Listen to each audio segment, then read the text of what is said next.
Hello friends, welcome to அடா 247 தமிழ். நான் உங்கள் ஆஷிக்.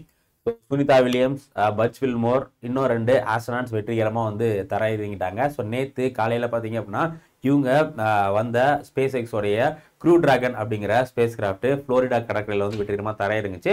ஸோ அந்த காட்சிகள் எல்லாமே நம்ம வந்து பார்த்துருப்போம். இப்போ முக்கியமான விஷயம் என்ன அப்படின்னா, சுனிதா வில்லியம்ஸும் சரி, பட்ச் வில்மோரும் சரி, கிட்டத்தட்ட ஒரு 9 மாதம் ஸ்பேஸ்ல இருந்துட்டு இப்போ பூமிக்கு ரிட்டர்னாக இருக்காங்க.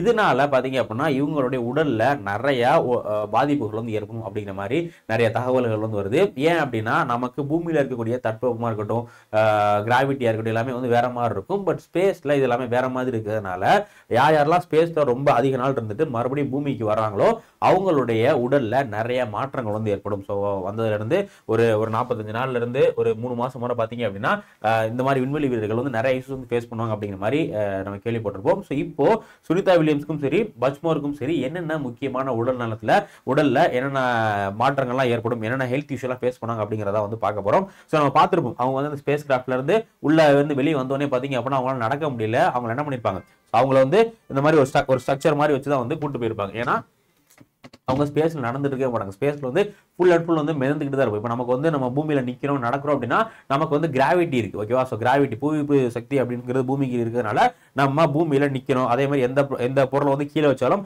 அந்த பொருள் வந்து அசையாம இருக்கு. ஆனா விண்வெளியில இந்த மாதிரி இருக்காது. ஏன்னா விண்வெளியில வந்து நமக்கு கிராவிட்டி அப்படிங்கிறது சுத்தமா கிடையாது. கிராவிட்டி அப்படிங்கிறது 0.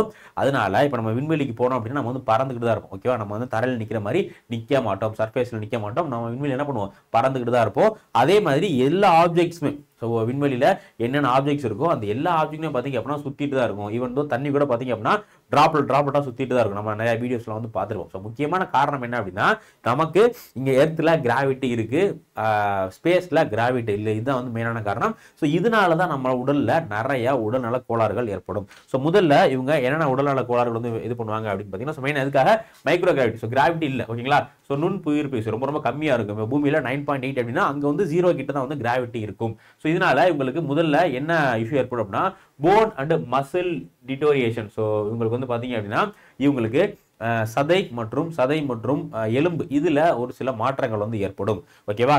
இப்போ நமக்கு வந்து சதை இருக்கு இல்லையா, இந்த சதை வந்து நம்ம கையை தூக்குறோம், இது பண்றோம், நம்ம வாலண்டியர் நிறைய விஷயங்கள் வந்து பண்றோம், ஓகேவா? நம்ம இப்போ ஏதாச்சும் ஒரு பொருள் எடுக்கணும் அப்படின்னா நம்ம கையை தூக்குவோம், இது பண்ணுவோம். கிராவிட்டி இருக்கனால நம்ம வந்து கொஞ்சம் புஷ் பண்ணி கையை தூக்க வேண்டியது இருக்கும். அப்போ மசிலுக்கு நம்ம ஒர்க் கொடுக்குறோம், ஓகேவா? ஆனா ஸ்பேஸ்ல அவங்க எதுவுமே பண்ண தேவையில்லை. ஜஸ்ட் இது பண்ணாங்க அப்படின்னா ஃப்ரீயா எல்லாமே வந்து மூவ் ஆகிறதுனால மசிலுக்கு அவங்க வேலை கொடுக்க வேண்டிய அவசியமே இருக்காது. ஸோ அதனால மசில் வந்து எந்த ஒரு வேலையுமே செய்யாம இருக்கிறதுனால மசில்ல சில மாற்றங்கள் வந்து ஏற்படும். ஸோ அது மட்டும் இல்லாம போன் டென்சிட்டி, ஓகேங்களா? ஸோ அங்கே 0 கிராவிட்டி இருக்கிறதுனால போனோடைய டென்சிட்டியில நிறைய மாற்றங்கள் வந்து ஏற்படும். என்ன சொல்றாங்க அப்படின்னா, astronaut can lose about 1% of the bone mass. அவங்க எலும்போடைய அடர்த்தி இருக்கு இல்லையா, அந்த எலும்போடைய அடர்த்தியில 1% வந்து ஒவ்வொரு மாசமும் ஆஸ்ட்ரோனாட்ஸ் லூஸ் பண்ணிக்கிட்டே வருவாங்க அப்படிங்கிற மாதிரி வந்து சொல்றாங்க, ஓகேவா? ஸோ இதனால வந்து பாத்தீங்க அப்படின்னா இவங்களுடைய அங்க விண்வெளி இருக்கிற ஒன்றும் தெரியாது. பட் அங்க இருந்து இங்க வந்ததுக்கு அப்புறமா அந்த கண்டிஷன் எல்லாமே மாறுறதுனால அவங்க நடக்கும்போது ஏதாச்சும் வேலைகள் பண்ணும்போது சதை பிடிப்புகள், சதை வலி ஏற்படும். அதே மாதிரி எலும்பும் வந்து அவங்களுக்கு ஈஸியா ஃப்ராக்சர் ஆகிறதுக்கு கூட வாய்ப்பு இருக்கு. ஏன்னா டென்சிட்டி கம்மியாச்சுன்னா எலும்பு வந்து ரொம்ப அப்படியே அடர்த்தி கம்மியா இருக்கும். அப்ப என்ன ஆகும் அப்படின்னா அவங்க நடக்கும்போது அவங்களுடைய பாடி வெயிட்டை எலும்பு தாங்க முடியாது.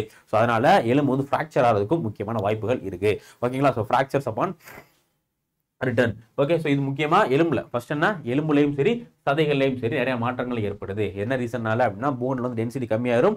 அதே மாதிரி சதை அப்படிங்கிறது எந்த ஒர்க்குமே பண்ணாதனால அவங்களுடைய சதை வந்து அந்த அளவுக்கு செயல் இழந்து போயிருக்கும். இது முக்கியமான விஷயம். அடுத்து பாத்தீங்க அப்படின்னா அவங்களுக்கு temporary height gain, temporary height gain and spinal கார்டில் சேஞ்ச் ஏற்படும். ஸோ முக்கியமாக பார்த்தீங்க அப்படின்னா இங்கே வந்து கிராவிட்டி இருக்கிறதுனால நம்ம ஸ்பைனல் கார்டு வந்து நேராக இருக்கு, ஓகே. ஸோ இங்கே வந்து கிராவிட்டி அப்படிங்கிற ஒரு விஷயம் இருக்கிறதுனால நம்மளுடைய முதுகுடைய அந்த தண்டுவடம் இருக்கு இல்லையா, அது வந்து நேராக நிற்குது.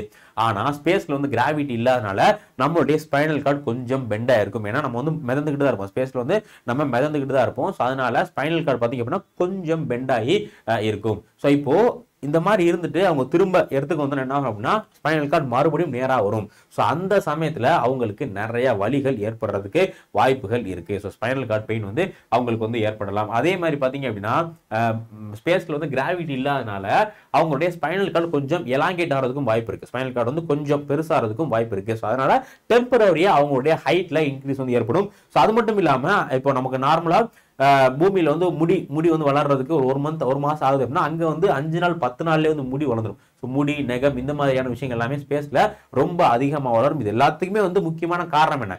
கிராவிட்டி. ஸோ கிராவிட்டி வந்து அங்கே ரொம்ப ரொம்ப கம்மியாக இருக்குது, தான் வந்து முக்கியமான காரணம்.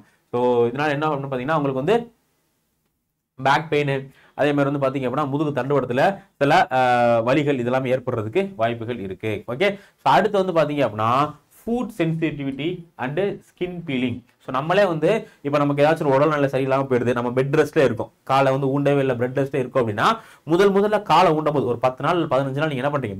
பெட் ரெஸ்ட்லேயே இருங்க. காலை வந்து சர்ஃபேஸ்ல உங்களுடைய பாதத்தை வந்து தரையில படாம நீங்க பெட்லயே வந்து ரெஸ்ட் எடுக்கிறீங்க அப்படின்னா ஒரு 10 நாள் கழிச்சு இல்ல 15 நாள் கழிச்சு நீங்க தரையில முதல்ல காலை வைக்கும் போது காலெல்லாம் ஒரு மாதிரியா கூசும், ரொம்ப சாஃப்ட் ஆயிரும், உங்களோட தோல் உரிறதுக்கு வாய்ப்பு இருக்கு இல்லையா?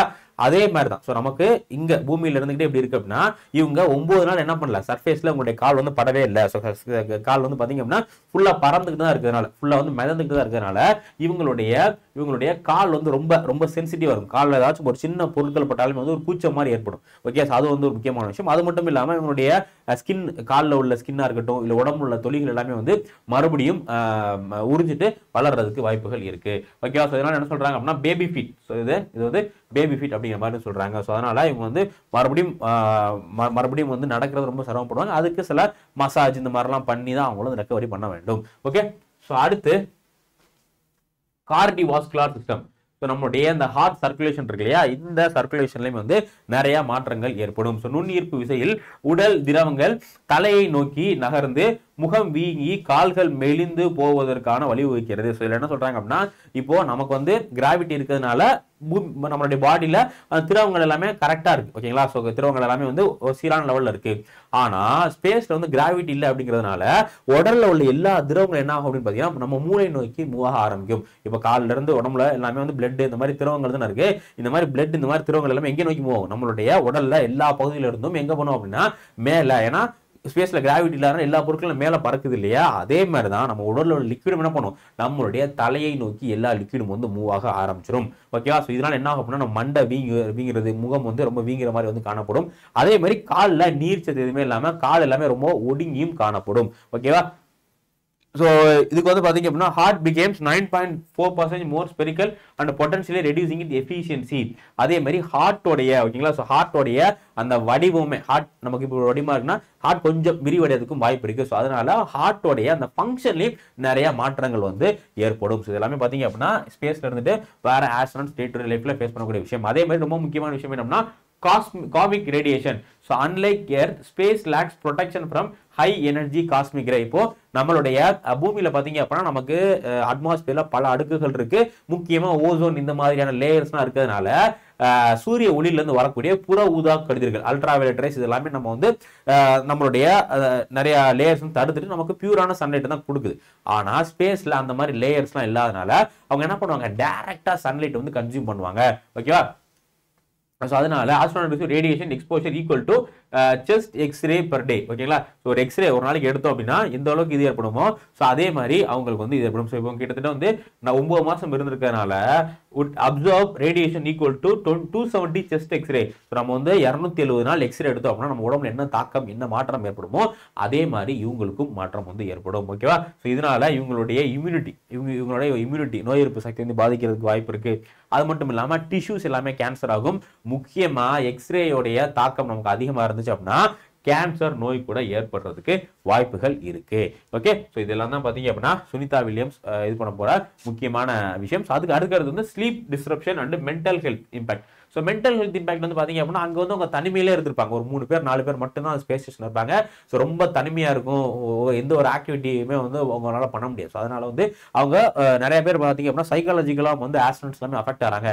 யோசிச்சு பாருங்க, ஒரு 9 மாதம் வந்து தனிமையாக நம்ம ஒரு மணி நேரமே வந்து ஒரு தனியாக ஒரு ரூம்லையோ ஒரு இடத்துல இருந்தால் அப்படின்னா நமக்கு ரொம்ப போர் அடிக்குது இல்லையா? ஆனால் இவங்க என்ன பண்ணுறாங்க? 9 மாதத்துக்கு தனிமையில் இருக்காங்க. Okay, so ISS orbit every 90 minutes resulting in 16 sunset per day. Okay, இந்த இன்டர்நேஷனல் ஸ்பேஸ் ஸ்டேஷன் என்ன பண்ணுது?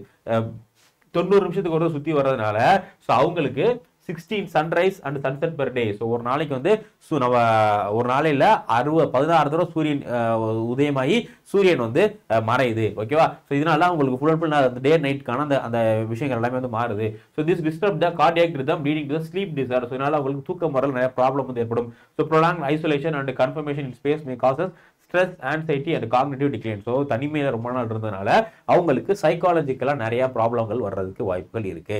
ஓகே, ஸோ எல்லாமே தான் பார்த்தீங்க அப்படின்னா சுனிதா வில்லியம்ஸும் பச்மோர் எல்லாமே வந்து ஃபேஸ் பண்ணக்கூடிய முக்கியமான இஷ்யூஸ். இதுக்காக தான் வந்து அவங்க வந்தோடனே இதுக்கான செப்பரேட் ரீஹாபிலிட்டேஷன் சென்டர் வந்து நாசா வச்சிருக்காங்க.